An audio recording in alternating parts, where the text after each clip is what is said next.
Wel,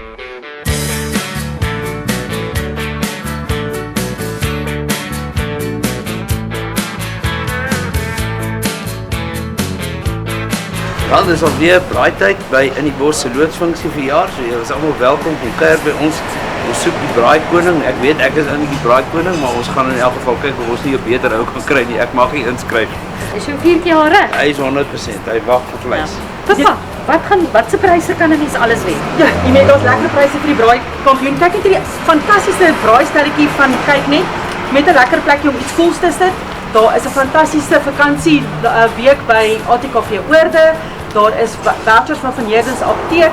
Daar's fantastiese pryse. En onthou, julle moet rooi aantrek.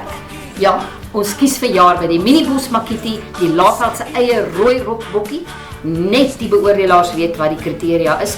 So gaan groot, gebruik jou verbeelding.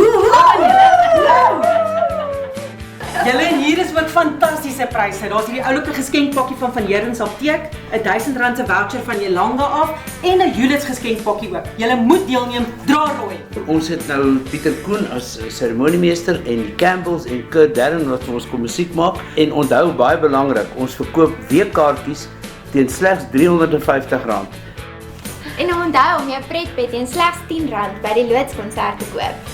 Hierdie pretpette is die fondsinsameling vir die nuwe In die Bos trommel, die gemeenskapskas waarmee ons vir die Laagveld welwillendheidswerk gaan doen. Sien